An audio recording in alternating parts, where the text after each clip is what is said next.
Hare Krishna, Jyoti Mataji. Hare Krishna Mataji. Hare Krishna, are you making the announcement tonight?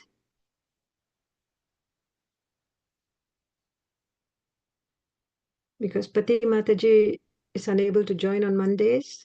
Yes, but I've lost my paper. I have to look for the Oh, result I and see. names. Okay. Would you like to shall I make the announcement? Yes, please, Mataji, if it's ready with you, please. Yes. Okay, Thank Hare you. Krishna. That's all Hare right. Hare Krishna. Krishna, dear devotees, please accept my humble obeisances. All glories to Srila Prabhupada. Srila Prabhupada ki jai. So tonight's reciters are Gita Gamya Mataji. I can't see her name on the list at the moment. I hope she will join soon because she's reciting in Sanskrit and I'm reciting the English verses. So while waiting for Gita Gamya Mataji to join, would anyone like to read the Sanskrit verses, please? And then when Mataji joins, you can let Mataji, Gita Gamya Mataji join. Anyone, please? Any volunteers to read the Sanskrit, please? Hare Krishna, I can do it. Thank you very much, Saroj Mataji. Please go ahead with the three invocations, please. Thank you. Okay, Hare Krishna. Om Namo Bhagavate Vasudevaya.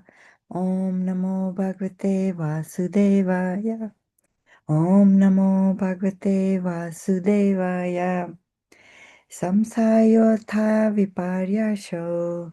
Nishchaya Smritir Evacha. Swapa iti uchyate Buddhar. Lakshanam Vritya Prathak.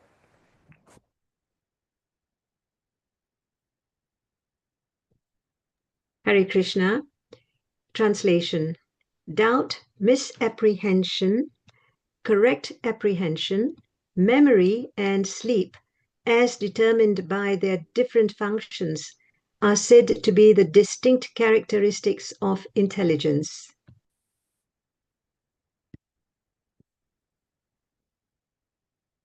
Tejasnindriyayani eva kriyagana vipasakaha pranashya hi kriya shaktir buddhar vignana shaktita.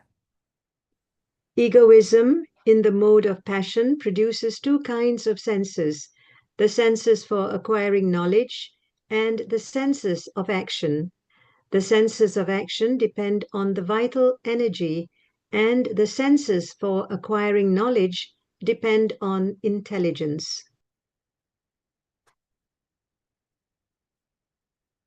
Tamasaksha vikurvanat bhagavad virya koditat saptamatram abhutasman nabashrotram tu saptagam.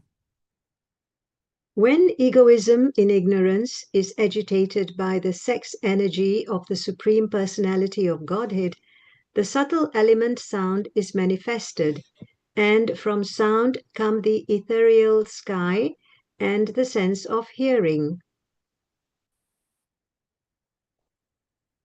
Arthashrayatvam saptasya drashtulingatvam evacha tanmatravtam nanabasho lakshanam kavaya vidu. Persons who are learned and who have true knowledge define sound as that which conveys the idea of an object, indicates the presence of a speaker screened from our view, and constitutes the subtle form of ether.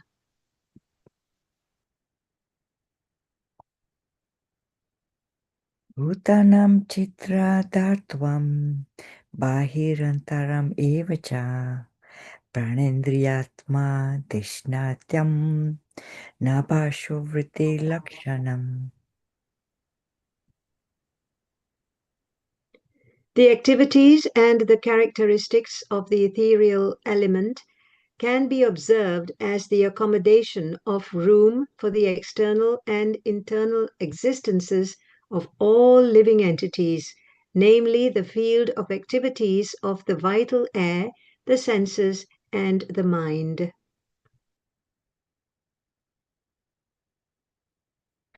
Nabasha Shabda Tanmatrat Kalagatya Vikurvataha Sparsho Bhavat Tovayas Tvak Sparshaya Sangraha.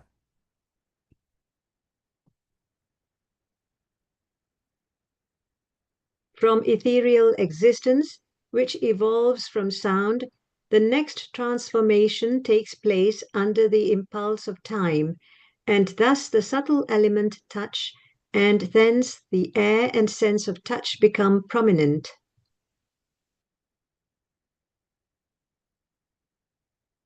Text 36. Mrudutvam kathinatvam cha Saityam ushnatvam evacha Itat sparshasya spartatvam Tanmatratvam nabas vataha.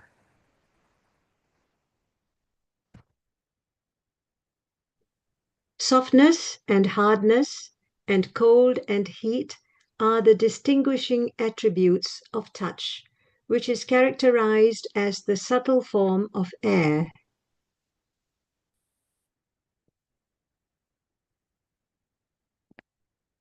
Chalanam vihuanham praptir Netratvam dravya sabdayoho Sarvendriyanam atmatvam Vayo karma lakshanam. The action of the air is exhibited in movements, mixing, allowing approach to the objects of sound and other sense perceptions, and providing for the proper functioning of all other senses.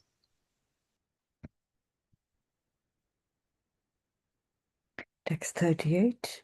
Vayoscha sparsha tanmatrad Rupam deveritad abhut Samutitam tetas tejas Chakshu rupopalam panam.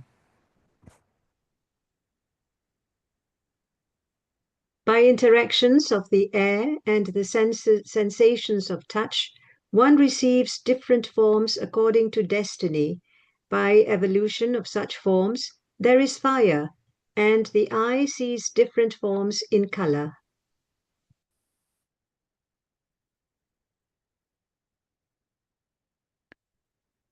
Ravyakritetvam gunata Vyakti samstatvam evacha Tejastvam tejasha sadvi Rupa matrasya vrittahaya. My dear mother, the characteristics of form are understood by dimension, quality, and individuality. The form of fire is appreciated by its effulgence.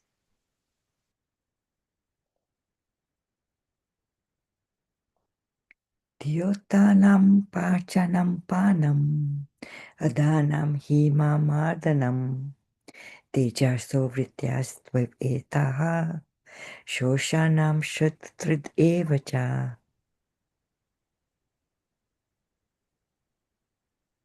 Fire is appreciated by its light and by its ability to cook, to digest, to destroy, cold, to evaporate, and to give rise to hunger, thirst, eating, and drinking.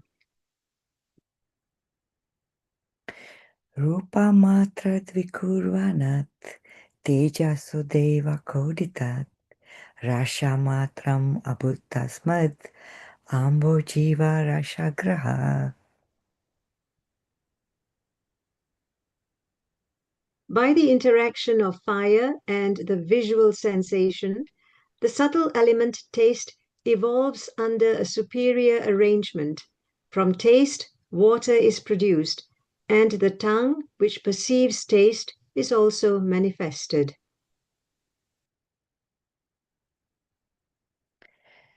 Kashayo madhurashtikta Katvam amla iti naikadaha Bhoktikanam vikarena Rasa eko vipityate. Although originally one, taste becomes manifold as astringent, sweet, bitter, pungent, sour, and salty due to contact with other substances.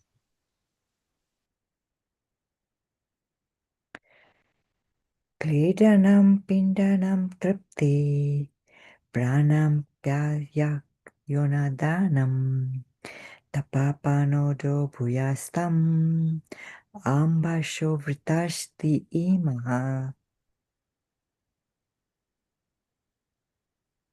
The characteristics of water are exhibited by its moistening other substances, coagulating various mixtures, causing satisfaction, maintaining life, softening things, driving away heat, incessantly supplying itself to reservoirs of water, and refreshing by slaking thirst. Hare Krishna, thank you very much. Hare Krishna.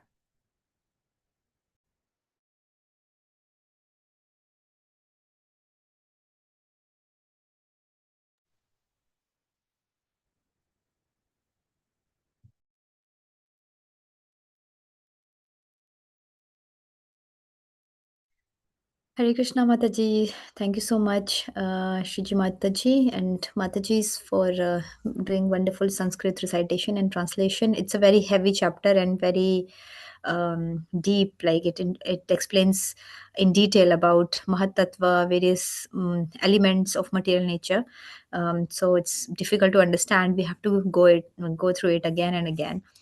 In order to understand it, and it gives us idea about the energies of Krishna and how they interact. So I will share my screen and we can start discussing about them. Thank you.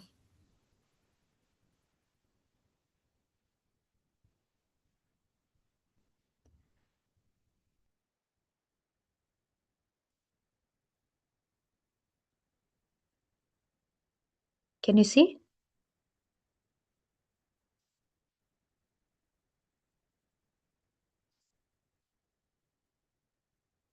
Hare Krishna. Yes, Mataji, Hare Krishna. Okay, thank you, Mataji. Om Namo Bhagavate Vasudevaya. Om Namo Bhagavate Vasudevaya. Om Namo Bhagavate Vasudevaya. नारायणं नमस्कृत्यं नरं चैव नरोत्तमं देवीं सरस्वतीं व्यासं ततो जयम् उदीरयेत् शृण्वतां स्वकथा कृष्णः पुण्यश्रवणकीर्तना हृदन्थस्थो भद्राणि विधुनोति सुहृत्सतां नष्टप्रायेष्वभद्रेषु नित्यं भागवतसेवया भगवते उत्तमश्लोके भक्तिर्भवति नैष्टिकी ॐ अज्ञानतिमिरान्धस्य ज्ञानाञ्जनशलाकया चक्षुरुन्मिलितं येन तस्मै श्रीगुरुवे नमः हरे Krishna Krishna Krishna Hare Hare Hare Ram Ram Ram Hare Hare.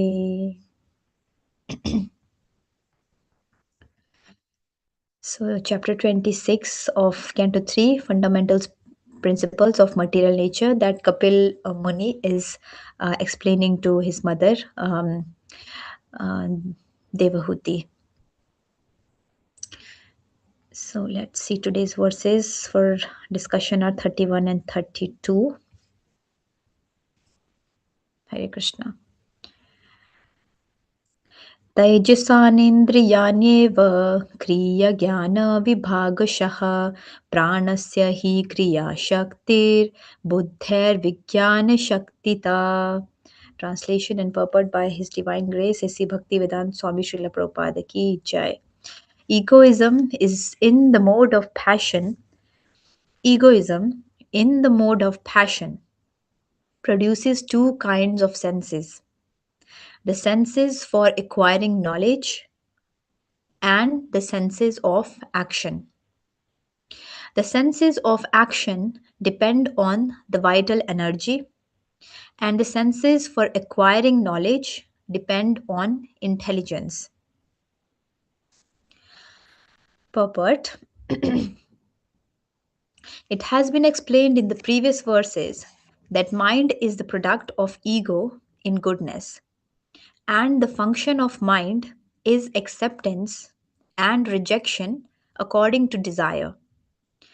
But here intelligence is said to be the product of ego in passion. That is the distinction between mind and intelligence. Mind is a product of egoism in goodness, and intelligence is a product of egoism in passion. The desire to accept something and reject something is very important factor of the mind. Since mind is a product of the modes of goodness, the mode of goodness, it is fixed upon the Lord of the mind, Aniruddha, as explained in the previous verses. Then the mind can be changed to Krishna consciousness. It is stated by Narottam Das Thakur that we always have desires.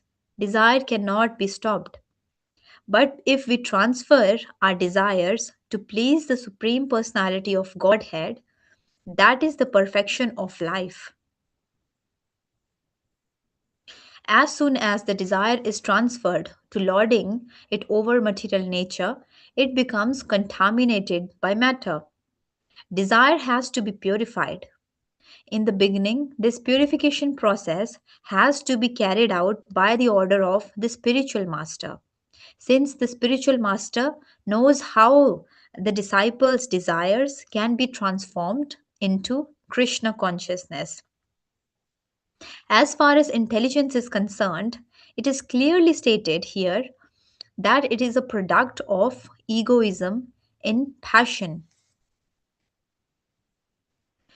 By practice, one comes to the point of the mode of goodness, and by surrendering or fixing the mind upon the Supreme Personality of Godhead, one becomes a very great personality or Mahatma.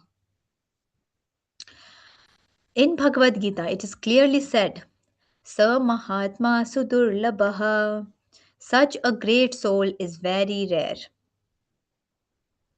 Hare Krishna, would anyone like to read the second paragraph? I don't mind. Thank Hare you, Mataji. Krishna. Thank you. In this verse, it is clear that both kinds of senses, the senses for acquiring knowledge and the senses for action, are products of egoism in the mode of passion. And because the sense organs for activity and for acquiring knowledge require energy, the vital energy or life energy is also produced by egoism in the mode of passion. We can therefore actually see that those who are very passionate can improve in material acquisition very quickly. It is recommended in the Vedic scriptures that if one wants to encourage a person in acquiring material possessions, one should also encourage him in sex life. If you can scroll up, please, because there's something in between here and I can't get rid of it. Can you see, Mata? Yes, in the material. Okay, sex life. We naturally find that those who are addicted to sex life are also materially advanced because sex life or passionate life is the impetus for the material advancement of civilization. For those who want to make spiritual advancement, there is also no existence of the mode of passion. Only the mode of goodness is prominent. We find that those who engage in Krishna consciousness are materially poor, but one who has eyes can see who is greater. Although he appears to be materially poor, a person in Krishna consciousness is not actually a poor man, but a person who has no taste for Krishna consciousness and appears to be very happy and material possessions is actually poor. Persons infatuated by material consciousness are very intelligent in discovering things for material comforts, but they have no access to understanding the spirit soul and spiritual life. Therefore, if anyone wants to advance in spiritual life, he has to come back to the platform of purified desires and purified desire for devotional service. As stated in the Narad Charitra, engagement in the service of the Lord when the senses are purified in Krishna consciousness is called pure devotion. Hare Krishna. Thank you, Mataji. Hare Krishna. Thank you so much, Mataji. Srimad Bhagavatam 26 verse 32. तामसाश्च विकुर्वाणाद् भगवद्वीरयचोदितात् शब्दमात्रम् अभूत् तस्मान् नभः श्रोत्रं तु शब्दगम्. Translation. When egoism in ignorance is agitated by the sex energy of the Supreme Personality of Godhead, the subtle element sound is manifested. And from sound come the ethereal sky and the sense of hearing. Purport. It appears from this verse that all the objects of our sense gratification are the products of egoism in ignorance. It is understood from this verse that by agitation of the element of egoism in ignorance, the first thing produced was sound, which is the subtle form of ether. It is stated also in the Vedanta Sutra that sound is the origin of all objects of material possession, and that by sound one can also dissolve this material existence. Anavritti Shabdat means liberation by sound. The entire material manifestation began from sound, and the sound can also end material entanglement if it has a particular potency. The particular sound capable of doing this is the transcendental vibration Hare Krishna. Our entanglement in material affairs has begun from material sound. Now we must purify that sound in spiritual understanding. There is sound in the spiritual world also. If we approach that sound, then our spiritual life begins. And the other requirements for spiritual advancement can be supplied. We have to understand very clearly that sound is the beginning of the creation of all material objects for our sense gratification. Similarly, if sound is purified, once our spiritual necessities also are produced from sound. Any volunteers for reading this paragraph?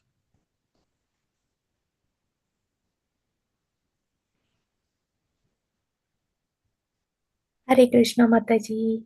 Hare Krishna Mataji, thank you. Can I read? Yes. Mataji, just wanted to say that, I cannot see the screen because there is a small box which is appearing on the... Oh, okay. Let me. Has it gone? Now it's gone. Thank you. Okay. Sorry, Mataji. Sorry. I thought it's only in my screen. Okay. Okay, thank you. Hare Krishna. Am I reading from in the material world? Here it is said. From here it is Okay, said. thank you, Mataji. Thank you. Here it is said that from sound, the ether became manifested and that the air became manifested from ether. How the ethereal sky comes from sound, how the air comes from sky, and how fire comes from air will be explained later on. Sound is the cause of the sky, and the sky is the cause of Strotram, the ear. The ear is the first sense for receiving knowledge. One must give oral reception to any knowledge one wants to receive, either material or spiritual. Therefore, Srotram is very important. The Vedic knowledge is called Shruti. Knowledge has to be received by hearing. By hearing, one only can we have access to either material or spiritual enjoyment. Should I continue, Mataji? Yes, Mataji. Thank you. In the material world, we manufacture many things for our material comfort simply by hearing. They are already there but just by hearing, one can transform them. If we want to build a very high skyscraper, this does not mean we have to create it. The materials for the skyscraper, wood, metal, earth, etc., are already there. But we make our intimate relationship with those already created material elements by hearing how to utilize them. Modern economic advancement for creation is also a product of hearing, and similarly, one can create a favorable field of spiritual activities by hearing from the right source. Arjuna was a gross materialistic in the bodily conception of life and was suffering from the bodily concept very acutely. But simply by hearing, Arjuna became a spiritualized, Krishna conscious person. Hearing is very important, and that hearing is produced from the sky. By hearing only can we make proper use of that which already exists. The principle of hearing to properly utilize preconceived materials is applicable to spiritual paraphernalia as well. We must hear from the proper spiritual source. Hare Krishna. Thank you, Mataji. Thank you so much, Mataji. Thank you for all the devotees for hearing and for also joining and reading together.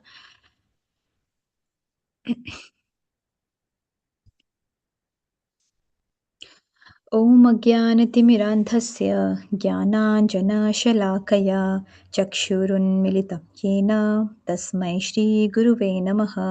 श्रीचैतन्यमनोभीष्टं स्थापितं येन भूतले स्वयं रूपः कदा मह्यं ददाति स्वपदान्तिकं।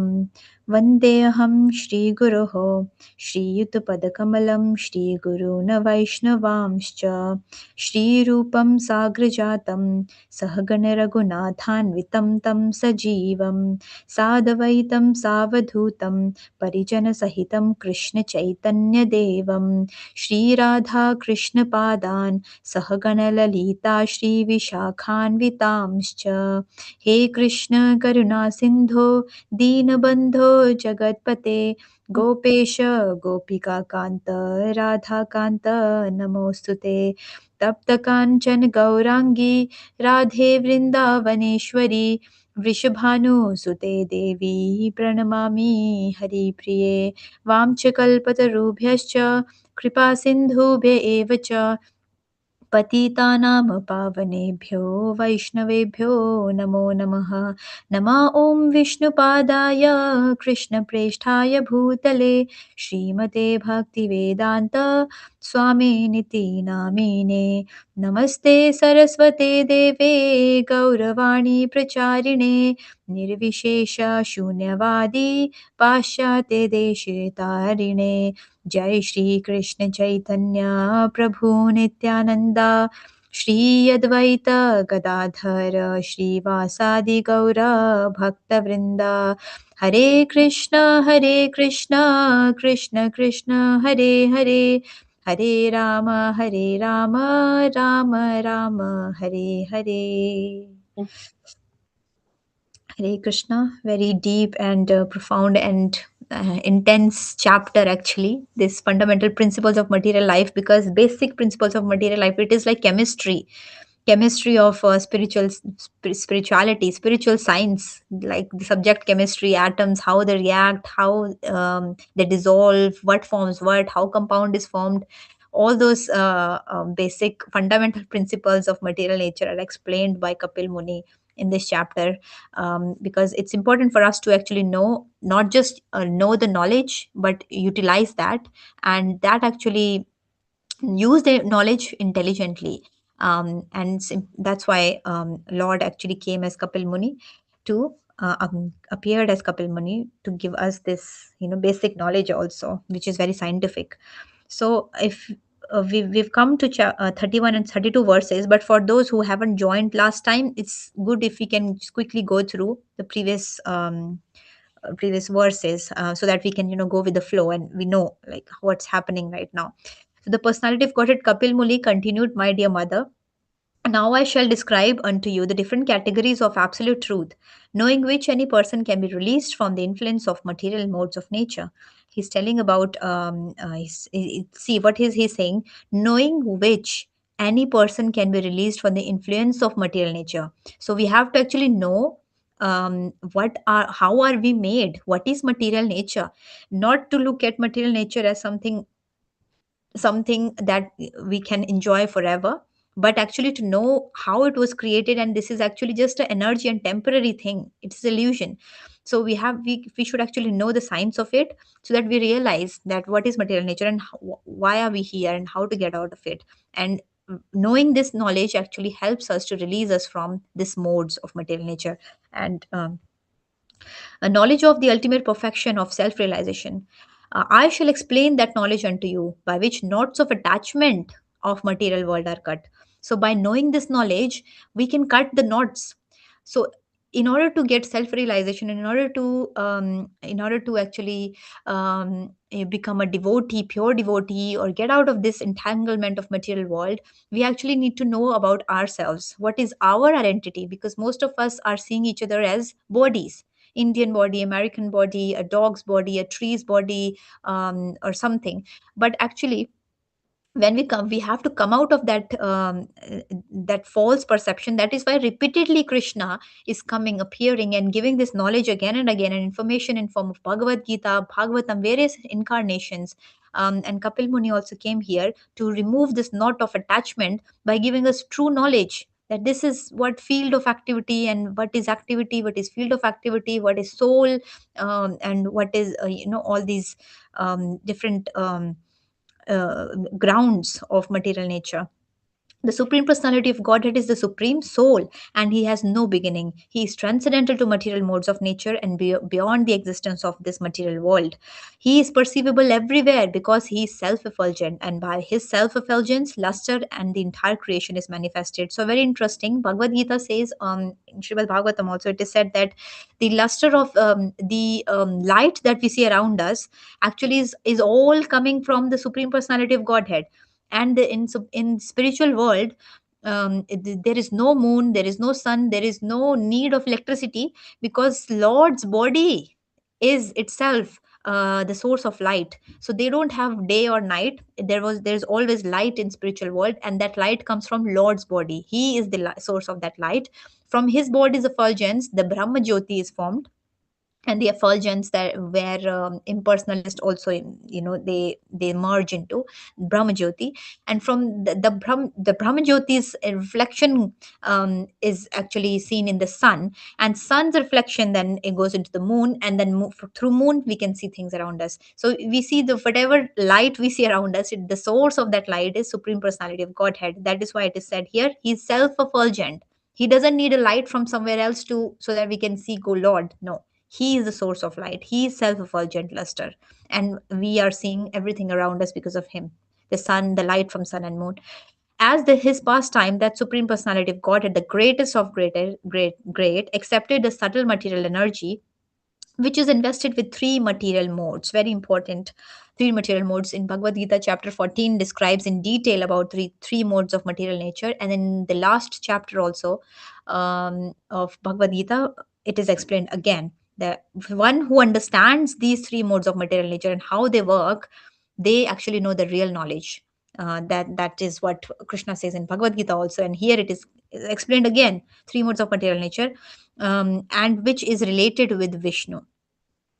Divided into varieties by her threefold modes, material nature creates the forms of living entities, and the living entities, seeing this, are illusioned by the knowledge covering feature of illusory energy. So we say no that we have different eyes. The eyes that we have right now, the eyes through which I can see my screen and these verses, are actually just material eyes, which can only see the illusion, which can only see the material realm. But the spiritual eyes, the spirit, there is something called spiritual eyes. There is something called jnana chakshu also. spiritual eyes, they actually, we cannot just achieve, or we cannot just buy them from supermarket. Those spiritual eyes are given through the Guru, by Krishna. When we become sincere in our devotion, and when we progress in our devotional service. So otherwise, whatever we see around us is just illusion, because it's temporary things that we see around us. We think that this is my permanent partner, this is my permanent house, this is what we think, and we fight for all these things from, and we are just quarreling around, this is mine, this is yours, blah blah blah. But that's just illusion, that is just illusion. And and to realize this, we need to realize this through constant practice, and our devotion. Gradually we come to this realization that this is illusion, and created by Lord's illusory energy. It covers our eyes. Just like when we see sun. Sometimes what happens is that sun is covered by the clouds, and then there is darkness, there is a little bit, there's less light or something or the other. But it doesn't mean that there is no sun. There is sun, but it is just clouded right now. The clouds are in front of the sun, so we can't see it. It doesn't mean sun doesn't exist, right? So like in the same way, there is God, but the illusory energy, just like clouds, come in front of our eyes, and then it doesn't allow us to see what Lord is, to understand what Lord is, and we're always illusioned, that, oh, there is no God, this world is permanent, this is what the reality is. So Prabhupada gives this analogy. Because of his forgetfulness, the transcendental living entity accepts the influence of material energy as his fields of activities, and thus actuated, he wrongly applies the activities to himself, because he thinks that this everything belongs to me, everything should come and satisfy me, should satisfy my senses, it is made for me, it is made for enjoyment, only one life, enjoy. Who has seen, who goes, where are you going to go after death? So this is what the mentality of people become. Material consciousness is the cause of one's conditioned life, in which conditions are enforced upon the living entity by the material energy. Although the spirit soul does not do anything and is transcendental to such activities, he is thus affected by conditioned life. So it is said Baddha Jiva, conditioned soul or conditioned living entity is Baddha Jiva, which means he's bound to this material world. He thinks this is permanent place, and constantly fighting even after death also. What happens? The soul stays there. The Yamadutas come and they want to take the soul out, and they tell them that, oh, this is your end of your life. The soul looks at the body, and he says, oh, this is not what happened to me. Who is this person who's standing here, and who is this person who's lying on the bed or who's lying on the floor? How can I be two entities? And then soul realizes, oh my god, I think I'm dead. I think this is my soul. I think this is my body which is lying, which means I'm not this body. And then he sees his relatives, everyone around him. He wanders around the body, and he tries to get into the body also, because he thinks this is my permanent, this is my body, I want to go back, I want to fulfill my duties. So that is condition, that is conditioned life, that we think we are very attached to our body also, so much attached to our body, attached to our belongings, that the soul doesn't want to go out of the body also. It stays in the same house for 13 days, and then finally it realizes, after doing multiple attempts to get into the body after passing away, the soul realizes that, I think it's not possible for me to get into this body now, my time is over.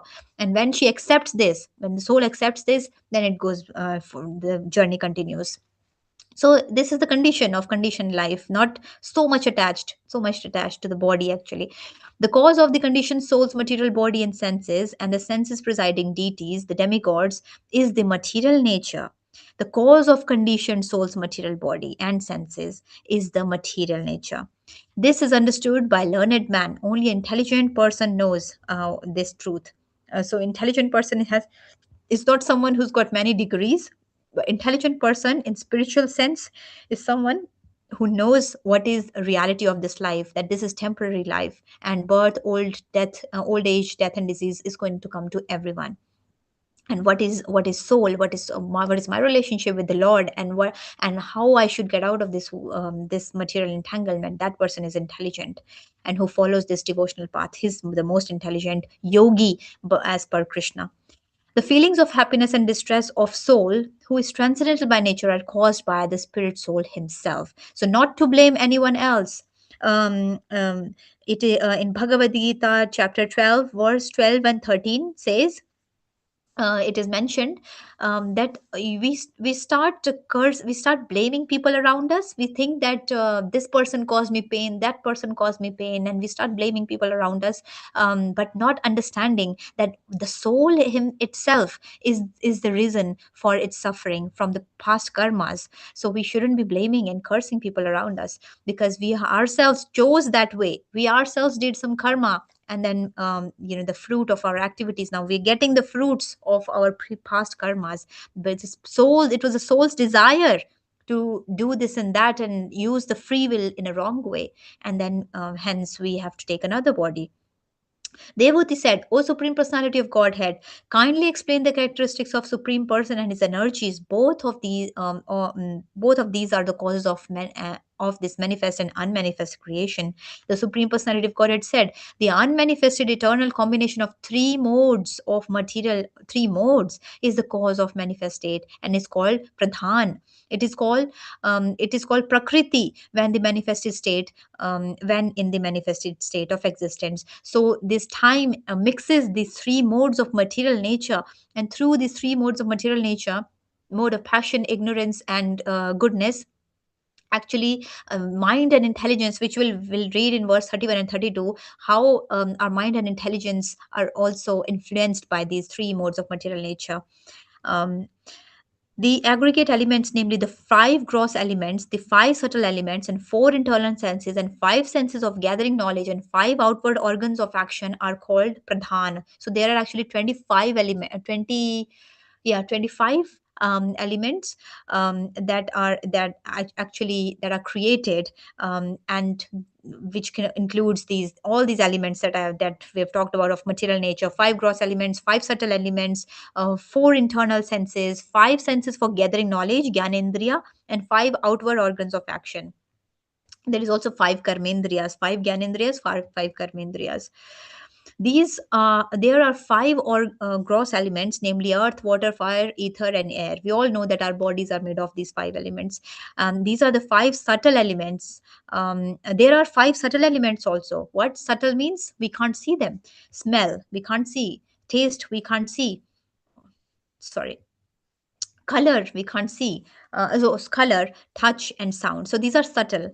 And The senses of acquiring knowledge and the organs for action, number 10, namely the auditory sense and the sense of taste, the tactile sense, the sense of sight, the sense of smell, and the active organs for speaking, working, traveling, generating, and evacuating. These are the senses for acquiring knowledge, and the organs for action, namely senses for acquiring knowledge. So how do we acquire knowledge? Through our eyes, through touching something, through our smell, and through taste. So these are all mentioned here. These are the gyanendriyas actually.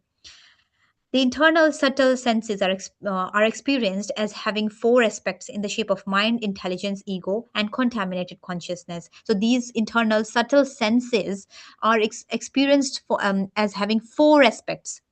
What? In shape of mind. These are subtle also. These are internal and subtle. We cannot see mind, we cannot see intelligence, we cannot see ego, and consciousness also. So these are very subtle, and they are actually internal. Mind, intelligence, ego, and contaminated senses. Distinction between them can be made only by different functions, since they represent different characteristics. So we cannot actually see. It's not a hardware or hard drive, but it is something that we can perceive our mind. We can perceive someone's intelligent. We can perceive someone's ego. So these are different functions, and this is how we can make distinction between them. All these are considered all these are considered the qualified Brahman, the mixing element, which is known as time. They counted is counted as the 25th element. Like I said, there are 25 elements of this material world, material nature, and time is the one that mixes these elements in three modes of material nature. And we are also created from our ego, false ego. The influence of the Supreme Personality of Godhead is felt in the time factor, which causes fear of death due to false ego of the deluded soul who has contacted material nature. My dear mother, O daughter of Swayambhuva Manu, the time factor, as I have explained, is the Supreme Personality of Godhead. It's time itself. Krishna says in Bhagavad Gita, I am time. And from whom the creation begins as a result of agitation of neutral unmanifested nature. By exhibiting these potencies, the Supreme Personality of Godhead adjusts all these different elements, keeping himself within within as super soul and without as time. See, so Supreme Personality of Godhead, we know that he is everywhere as super soul, as Kshiro the Kashaya Vishnu within our hearts, witnessing us, but he is also present outside us as time and inside within us as super soul. After the Supreme Personality of Godhead impregnates material nature by just glancing with his internal potency, material nature delivers the sum total of cosmic intelligence. So we jivas, we are born, which is known as Hiranmaya. This takes place in material nature, and she is agitated by the designations of the conditioned souls. Thus, after manifesting variegatedness, then effulgent Mahat Tattva, which contains all the universes within itself, which is the root of all cosmic manifestation and which is not destroyed at the time of annihilation, swallows the darkness that covered the effulgence at the time of dissolution. So, Mahat Tattva is actually created by Lord only, and he actually glances over this Mahat Tattva and then impregnates it with the jivas and with the material energy, and jivas are born. The mode of goodness, which is the clear sober status of understanding the personality of Godhead, and which is generally called Vasudeva or consciousness, becomes manifested in the Mahat Tattva. After the manifestation of Mahat Tattva, these features appear simultaneously. As water is in its natural state before coming in contact with earth is clear, sweet, and unruffled, so the characteristic traits of pure consciousness are complete serenity, clarity, and freedom from distraction. The material ego springs up the Mahat Tattva, which evolved from the Lord's own energy.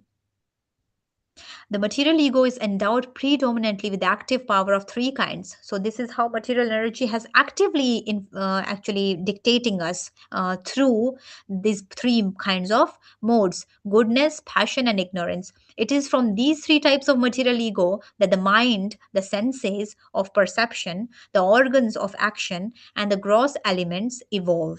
So you see, it is from these three types of material ego. So ego in goodness, ego in passion, and ego in ignorance. So these three types of ego. And where is ego? How ego springs? Material ego springs up from Mahat Tattva. This ego actually springs from Mahat Tattva, that we said that all the universes are in that Mahat Tattva. Krishna creates that. And material ego comes from that Mahat Tattva.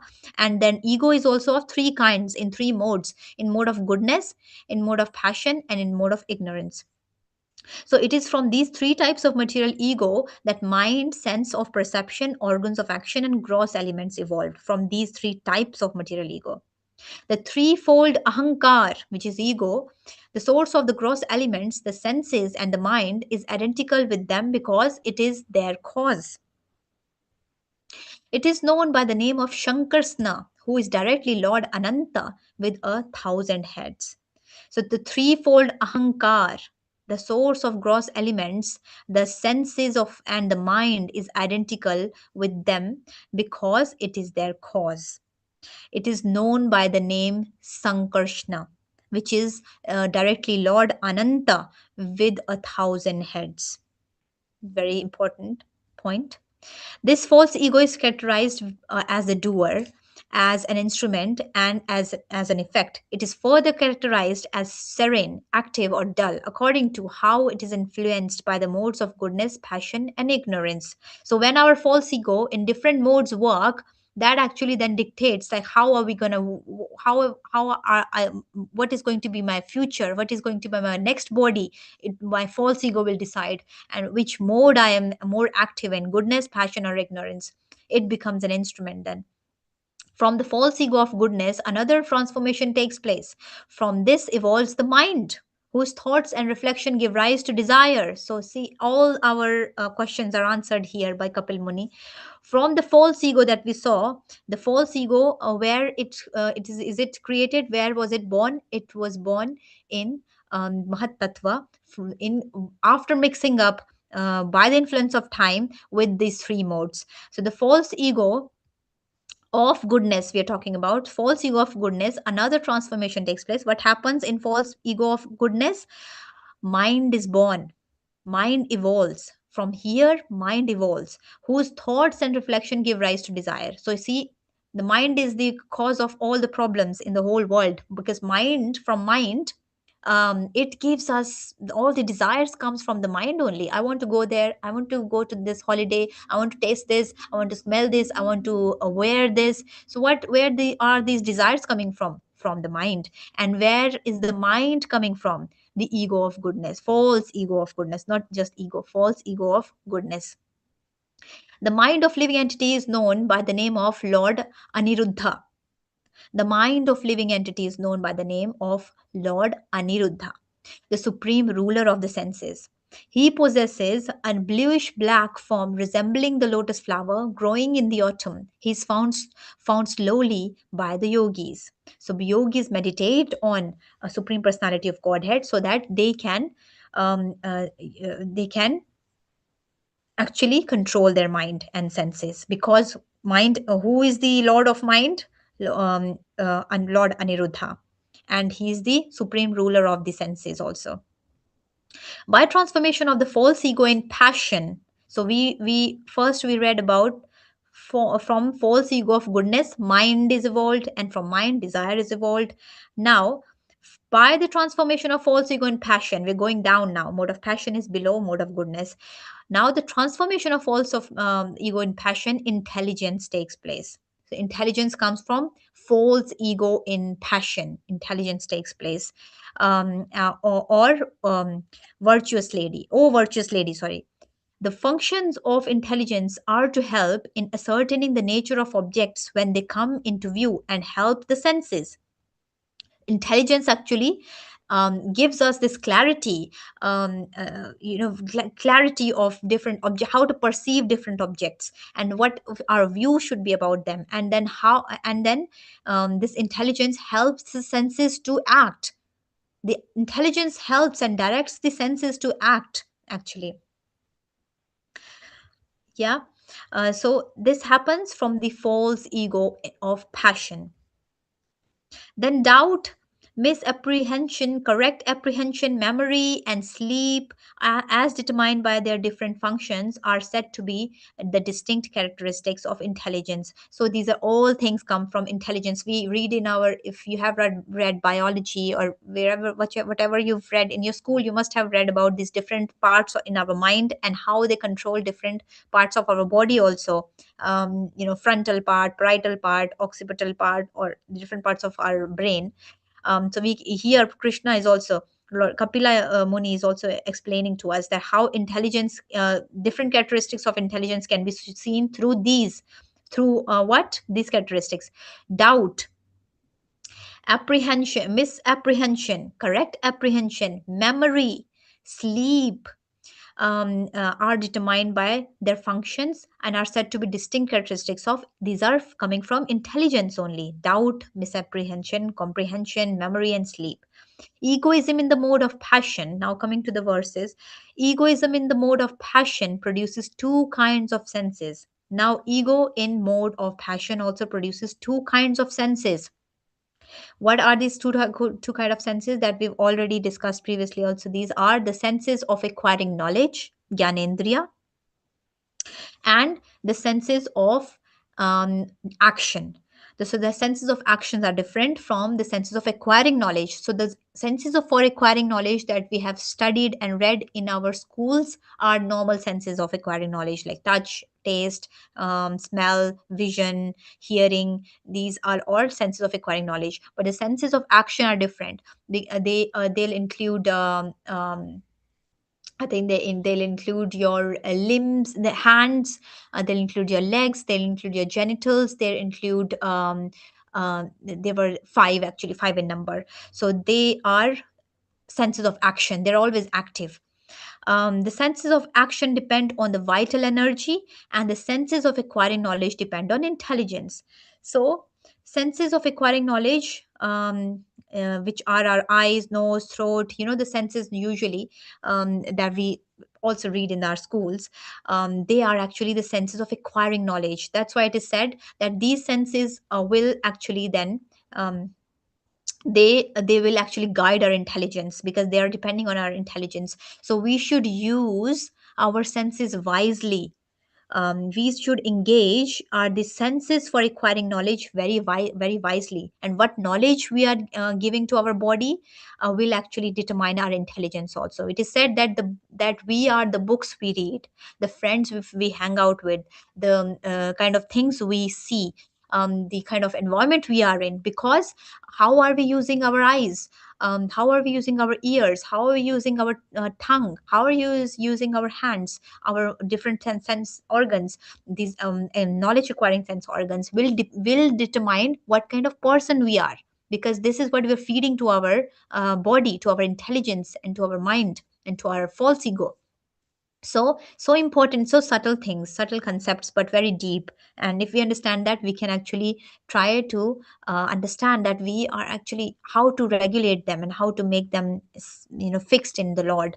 So if we know about I know that we're running out of time. Very quickly, Ambrish Maharaj, if you know his story, his pastime in Srimad Bhagavatam is mentioned that he was very, very pious king and very, very rich, and emperor. He was ruling the whole world, and he was still very humble, and still he actually shows us uh, he also shows us how to be fully surrendered to the supreme personality of God, and how to use everything in you possess in the service of the Lord. How he used his gyanendriyas in service of the Lord. He uses his senses of acquiring knowledge, like he used his ears in hearing Krishna Katha. He used his tongue in tasting prasadam and glorifying the supreme personality of Godhead. He used his nose and sense of smelling in smelling the flowers that are offered to the Lord's lotus feet.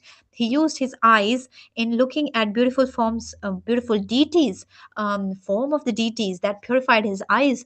He used his legs in walking to the holy dham like Vrindavan, Vrindavan, Mathura, Dwarka Dham, all these dhams. And he uses his sense of touch in touching the body and of the devotees. He used his whole body in bowing down to the devotees, and he used his hands in cleaning the temple. So this is how we should use our senses, these knowledge acquiring senses, and then our intelligence will become spiritually intelligent actually, and they will be under our control, under the control, and they will not be wandering around, and will be saved from the influence of Maya. And when egoism in ignorance, we didn't mention it before, so now Krishna, Kapil Muni has mentioned it here. When ego in ignorance is agitated by sex energy of the Supreme Personality of Godhead, the subtle element sound is manifested. Listen. So the ego in mode of goodness produced what? Mind. The ego in passion produced what? Intelligence.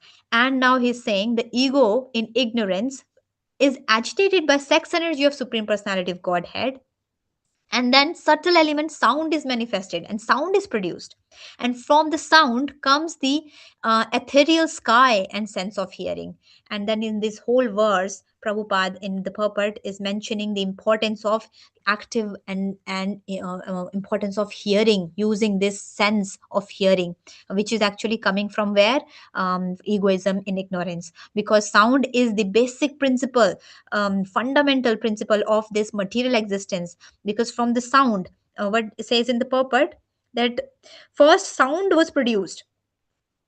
It was said somewhere, the origin of all object material possession, and that by sound one can dissolve this material so the sound is the origin of all material objects of possession, and by sound only one can dissolve this material nature. Why? Because from sound comes ether, and from ether comes air, and sky, and sense of hearing.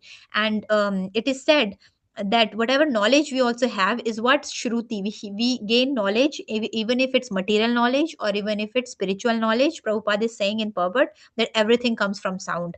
And when something is produced, the sound is the reason behind production of that. And when something is annihilated, the world is annihilated, sound is actually responsible for annihilation also. And if we want to see an example of it, we can see example of example of when someone leaves their body.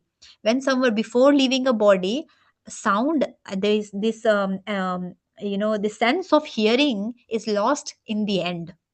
In the end, everything is lost before that, even consciousness, but the sense of hearing is lost in the end. That's why sometimes people, when someone is dying or in the deathbed, they start chanting. It is advised to put some mantras or Hare Krishna chant, Hare Krishna mantra in their ears, so because their sense of hearing is still active. Even if they are on the deathbed in the ICU, they are still able to hear everything. So we should actually see, this is one of the examples, that sound is so important. And that is why Krishna Chaitanya Mahaprabhu is connecting us through this sound to the spiritual world. Because in the spiritual world also, this Hare Krishna Maha Mantra, Hare Krishna Krishna Krishna Hare Hare, Hare Ram Ram Ram Hare Hare, is actually coming as a sound vibration from the spiritual world. And we know that most of our the importance of hearing is so much stressed by Prabhupada here, that hearing only, whatever we are reading today in this Bhagavatam class also, this whole script that we are reading in front of us, this has come from sound. This has come from sound, means this has been written down when someone heard it. So it was spoken to Parikshit Maharaj by Shukadeva Goswami. So that was what? That is also Shruti, like telling, hearing. So hearing from spiritual master is very important. Hearing the instructions, hearing the katha is very important. There's a lot of stress given in hearing, and it should be heard from a bona fide spiritual master, from a bona fide person who is giving you the knowledge as it is, without any manipulation. So hearing process is very important. It is advised to do Shravanam Kirtanam every day, and make our life perfected, and hence control and remove these all anarthas from our heart, like envy, hatred, ego, false ego. Everything is removed and heart becomes purified when we hear regularly. That is why it is said here also, in before we recite Srimad Bhagavatam, we say this verse: Shrinavatam Swakatha Krishna Punya Shravana Kirtana Ridanta Stoya Bhadrani Vidunoti Suhratsatam. And we also say that Nashtaprayeshva Bhadreshu Nityam Bhagavata Sevaya Bhagavate Uttama Shloke Bhaktir Bhavati Naishtiki. By regular attendance in the classes of Bhagavatam and by rendering service to the pure devotee, all that is troublesome to the heart is completely destroyed, and loving service unto the Supreme Personality of Godhead, who is praised in transcendental songs, is established as an irrevocable fact. Which means hearing is so important. Regular attendance in the classes of Bhagavatam means hearing. And one thing that I wanted to tell you in the end is that everyone's different. We understand. Not Sometimes we say that it is not easy for me to hear, I don't have time, or whatever, so many reasons. Prabhupada has said reading is also hearing. So if we hear Prabhupada's books, if we read Prabhupada's book, and read it out loud, read it to ourselves, read it to the deities, read it, that is also actually hearing. because whatever is there in the scriptures and the shastras, that is actually heard by someone and spoken by someone and heard by someone, and that has been given to us in these books. So when we read these books, we are actually hearing, and when we do Krishna Katha, we are doing kirtan, we are chanting. So hearing and chanting can be done by reading Bhagavatam and by sharing Bhagavatam also. Hare Krishna. With that, I will stop. If there is any question, if so, I know there's so many. It's such a deep concept. There's so many things that would have been gone out of the head also. But please forgive me if I made it difficult, or if there was something that was not clear. I tried my best. If there is any question, please let me know. If not, then we will end today's session. Hare Krishna.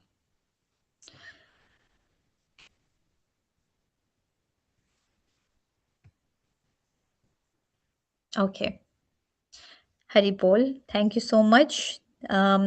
Please go through the chapter, the whole chapter again, from first verse to verse 50. I think there are 52 verses here. So you will get to know a lot. No, not 50, 72 verses.